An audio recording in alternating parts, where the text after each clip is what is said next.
My first ride on the road to 200 kilometers was a bit shocking.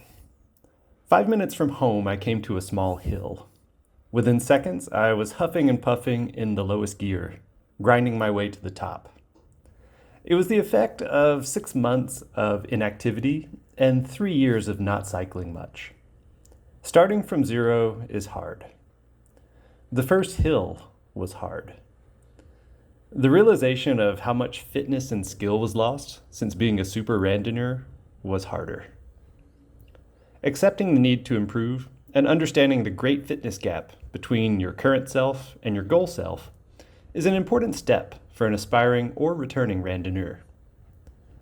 The path to improvement may seem overwhelming at first. That feeling is normal. By following a strong, evidence-based fitness plan, fueling well, and embracing the learning and developing process, you can be ready to ride a 200-kilometer brevet in just a few months.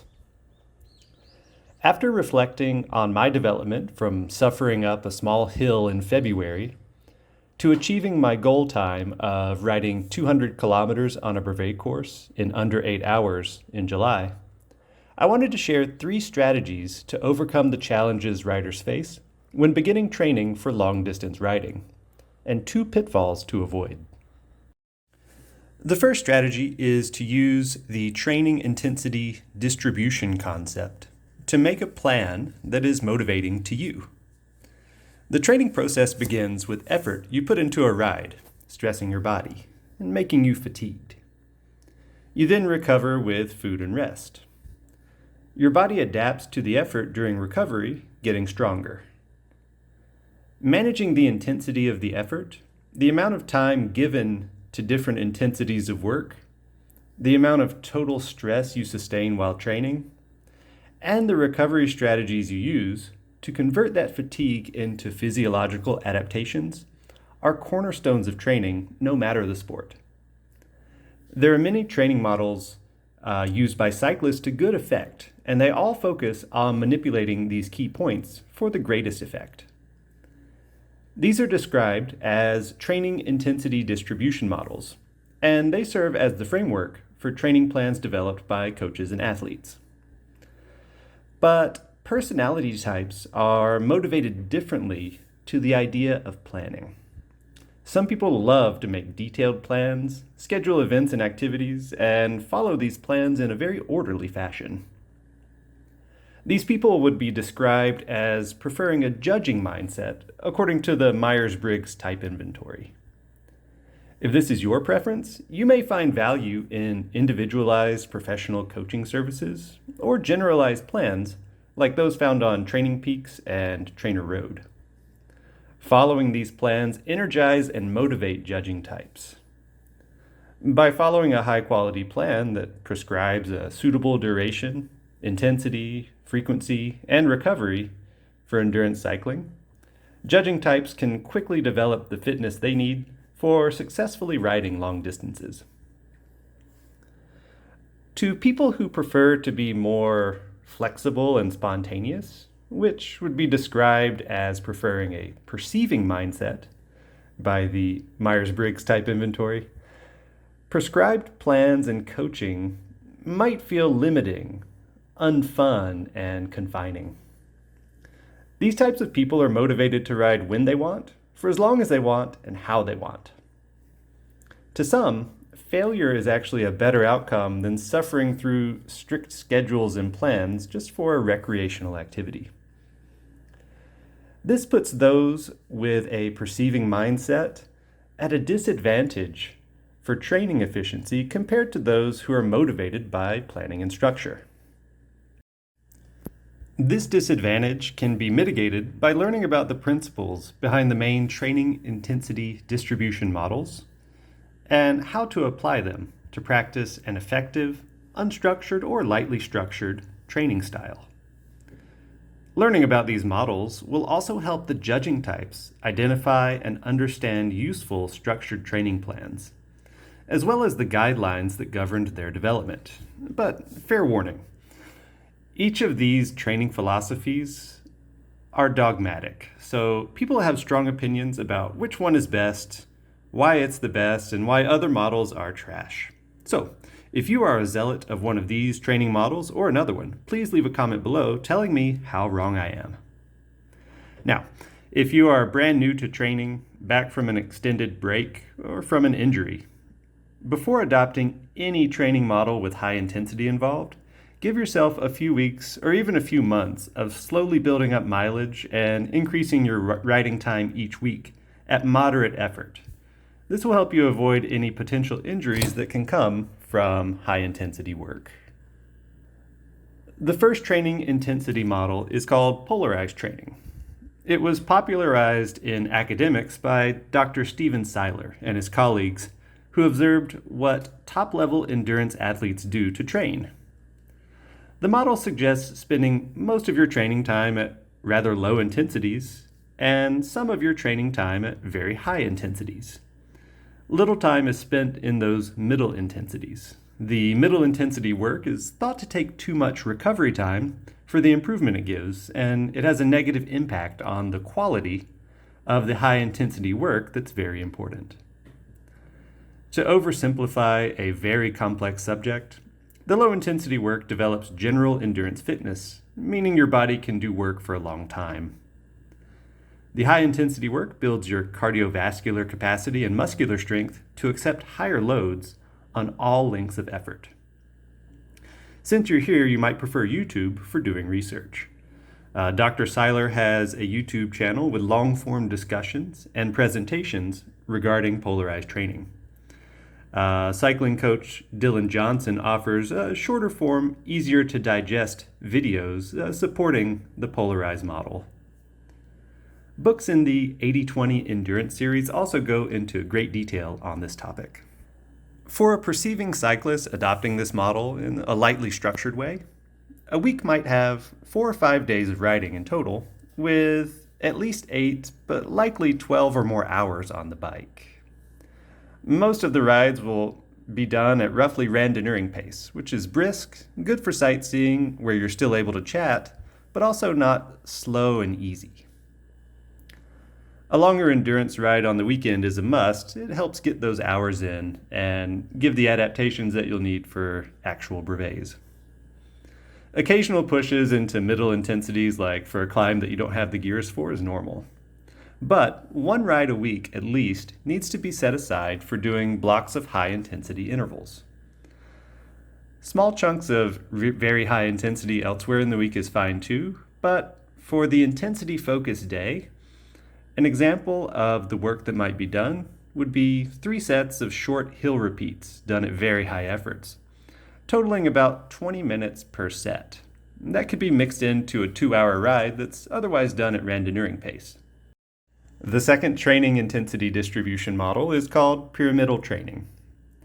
It's in line with polarized training in prescribing that most training time should be done at low intensity. Pyramidal training suggests that the upper mid-intensity work should make up the bulk of the intensity-focused training, instead of very high-intensity work like the polarized model.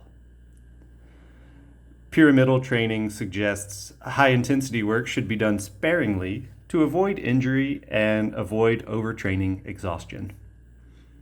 Some research on pyramidal training suggests similarly successful outcomes as athletes using the polarized model, but potentially better outcomes for less elite athletes like recreational randonneurs. A perceiving cyclist adopting this model would also have 4 to 5 days a week of riding, and 8 but maybe 12 or more hours on the bike, and a long endurance ride on the weekend, just like with the polarized training model. The difference here, though, would be about 1.5 to 2 hours a week of upper mid-intensity work, and maybe 20 to 30 minutes a week of high-intensity work, which would probably be divided over 2 days that were focused on intensity. A normal pyramidal intensity day might include targeting a couple of Strava segments or climbs that are 12 to 20 minutes long. And this would be done at a pace that's a little bit less than your best potential PR. One of those 2 intensity-focused days might also include 3 to 4 high-intensity hill repeats. Otherwise, just like with the polarized model, other riding is done at randonneuring pace. The third training intensity distribution model is called sweet spot training. It's popularized by the company Trainer Road and designed with time-crunched athletes and indoor training in mind. This model heavily focuses on riding hard for large portions of each ride. Workouts are typically 1 to 2 hours, with intensity-focused workouts having large blocks of upper, mid, and very high-intensity intervals. A typical sweet spot week might also have 5 days of training, but only for 6 to 8 hours. 3 or 4 of those days would focus on intensity for a total of 3 to 4 hours of intensity-focused work each week. These intensity-focused workouts will have you spending about half of the time working hard. Lacking time, a sweet spot rider makes up for it in intensity. Trainer Road has a regular podcast describing the interpretation of the sweet spot training model, as well as an active forum. A perceiving cyclist adapting this model might recoil at such prescriptive planning, detail-oriented software, and the strict scheduling used by Trainer Road. Instead, a few times a week, they might go out and blast Strava segments all day long. Between segments, soft pedaling until the live segment bell rings on their bike computer. My ideal self would begin a year with pyramidal training for a few months, with increasing weekly load over time. After a recovery week of light work, I would transition into the polarized model leading into brevet season, again increasing the focus on load and intensity over time. Once brevet season starts, though, I would do limited intensity training and focus on recovery rides, as doing brevets would act as primary training stimuli and put massive stress on the body. Reality is different, though. I did develop fitness just by riding a lot, but not in an efficient way.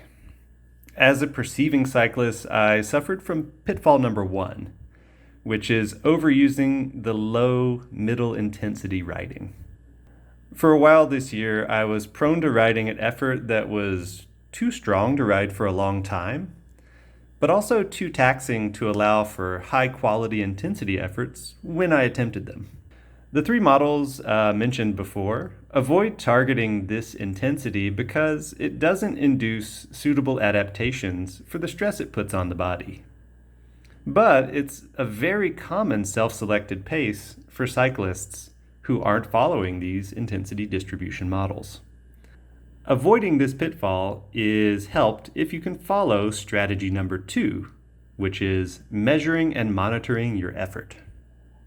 Being able to measure effort accurately with tools like heart rate monitors and power meters sets a foundation for actually following the effective training plans that you choose. Using these tools are also invaluable when pacing ultra-long distance rides. A heart rate monitor counts the beats of your heart per minute and is used in all endurance sports. Your beats per minute roughly translates to a measurement of the stress your body feels due to the activity that you're doing. Heart rate monitors are relatively inexpensive and a great tool to get started with planned training. Chest strap monitors have better accuracy than watch-based versions. And while heart rate monitors don't measure your actual output like a power meter, they are often used as a proxy for measuring output by many cyclists. But as a power meter proxy, they're best suited for estimating output on sustained efforts. Heart rate is not a perfect metric. Heart rate can be affected by fatigue, sleep, temperature changes, eating caffeine, being hungry, feeling sick, and many other factors.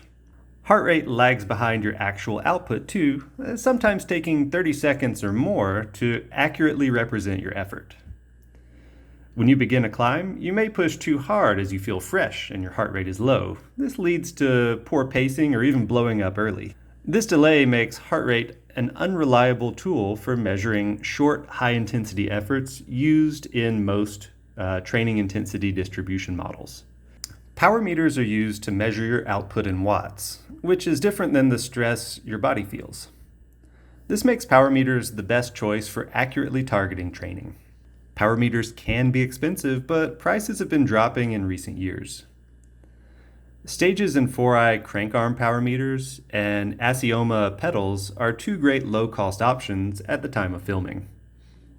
But be sure to check out independent reviews from bike tech experts like DC Rainmaker and Shane Miller for specific product recommendations. With devices ready, you can set your intensity zones. Intensity zones describe the measurements given by heart rate or power meters in a useful way for training and pacing. The three models from before all use these zones to describe the effort prescribed for training. You will input your metrics for these zones into your bike computer and into your preferred exercise tracking app for real-time monitoring and post-exercise analysis. Key power and heart rate measurements are used as anchors to set these zones. Athletes and coaches often anchor their heart rate zones to a percentage of maximum heart rate. Others find heart rate zones based on the range between resting heart rate and max heart rate, called heart rate reserve, more useful for planning these zones. Power zones are anchored to either functional threshold power or critical power measurements, which can be tested on an indoor trainer, a very long climb, or a track. Most bike computers give the option to display your raw numbers for power and heart rate, as well as the zones that you have set for display for real-time measurement. After determining the anchor points for your measurements, you can input them into an intensity zone model to help plan your training. Models are based on one core measurement, like power, heart rate, perceived exertion, or even breathing rate. For example, the 3-zone model is based on ventilatory thresholds, which is a type of breathing measurement. It's generally used by research in academics since it can be applied across all athletic disciplines. But having just 3 zones, it can be useful for teaching young athletes about the basics of training, but it might not be granular enough to describe the efforts that are used for specific training goals.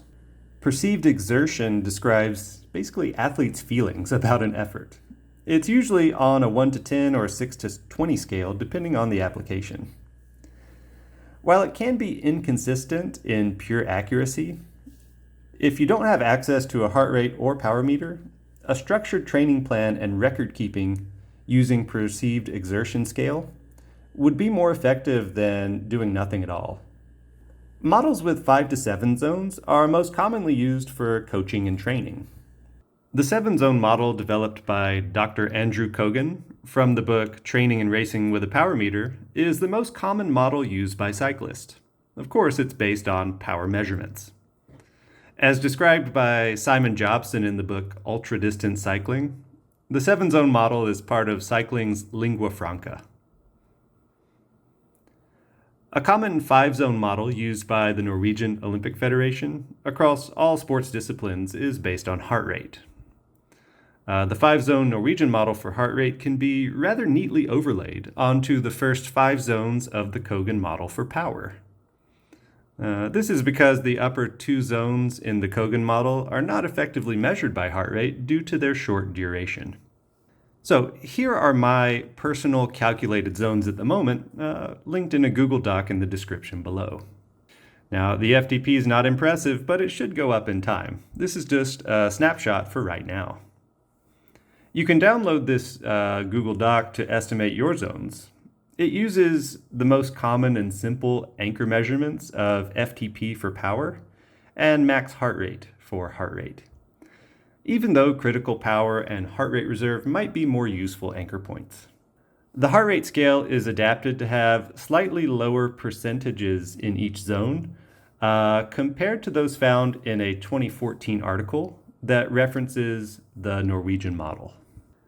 Monitoring and measuring my effort to be in line with my preferred training intensity distribution model helped me quickly build the necessary fitness to go from my first 100K ride of the year to my first 200K ride in 4 years only a month later. 2 months after that, in July, I achieved my goal of riding 200 kilometers on a brevet course in under 8 hours. This was a goal that I had but was never able to achieve even when I was a super randonneur. I would have been able to complete that first 100-kilometer ride a few weeks sooner and maybe been able to make quicker progress towards my goals had I not failed to avoid pitfall number 2, which is a poor fueling strategy. On my first attempt at a 100-kilometer ride this year, I bonked hard. A few weeks before, I had discovered some fueling issues with the habits I used on long training rides. And I had several small bonks, and when I had work after the ride, I was feeling really tired at work.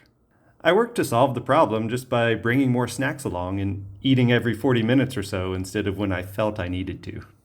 But on my 100-kilometer attempt, my first one of the year, there were incredibly gusty winds, and they kept me from focusing on nutrition because I was too busy focusing on handling, not getting pushed into the road, and not crashing.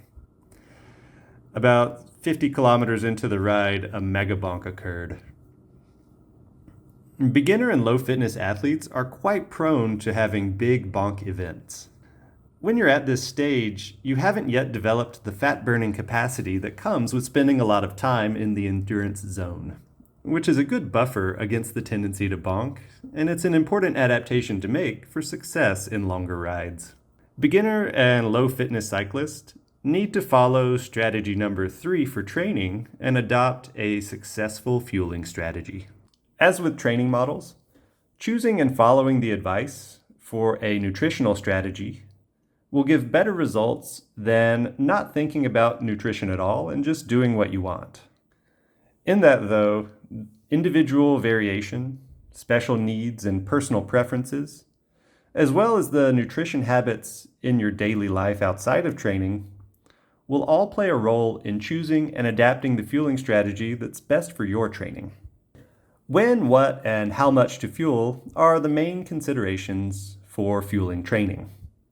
For someone who is not yet ready for a training plan that includes intensity, fueling before, during, and after exercise will be most useful.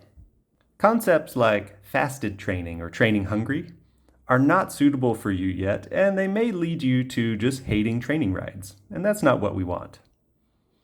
If this is you, focusing on carbohydrate-based intake will be most suitable for now, unless you're already following some incompatible diet or are carb sensitive.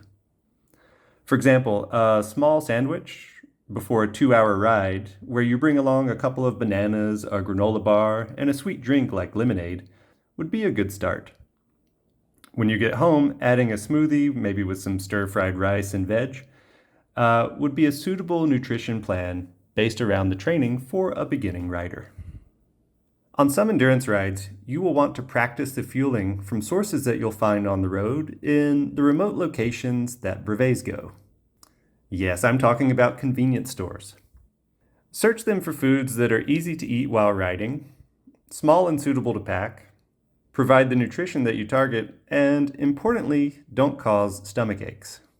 In Korea, bananas, red bean jelly bars, kimbap, which is a portable rice and seaweed dish, ready-made sandwiches and pastries are all good choices, in addition to the standard gummy candies and energy bars found in convenience stores worldwide. Sugary caffeinated drinks can be a good pick-me-up on particularly long efforts, but may cause stomach discomfort. What convenience store food do you love in your area? Leave a comment below and a short description. When training at intensity, complete fueling for the efforts is important. Intensity work needs to be high quality to maximize the effects that it gives. And complete fueling before, during, and after these rides best supports quality intensity work. Eat a small bike snack and drink a few gulps of sugary drink several minutes before a block of intensity starts so that you have the energy to draw from to complete the block successfully. As intense sessions get harder, you may need to move to more specialized nutritional solutions. Table sugar, like in lemonade, is half glucose and half fructose, as are bananas and most other sugary foods. The body can process double the glucose per hour as it can fructose. Mixing a 2-to-1 ratio of table sugar to maltodextrin, which is a corn-based glucose polysaccharide, achieves the desired 2-to-1 ratio of glucose to fructose for maximum fueling when loading up a bottle of sweet drink. Sadly for brevets, convenience stores don't sell maltodextrin. So, let's review. To get on the way to successful training, understand the concept of training intensity distribution to develop a plan that's motivating for you to follow. Monitor your efforts with heart rate and/or power meters so you can accurately follow your training plan and track your progression. And lastly, fuel your training rides properly depending on the type of ride it is, the ride goal, and your personal training progress. If you follow these 3 steps, you'll be better able to achieve your long-distance riding goals and avoid the pitfalls of poor training and poor nutrition. Thanks for watching.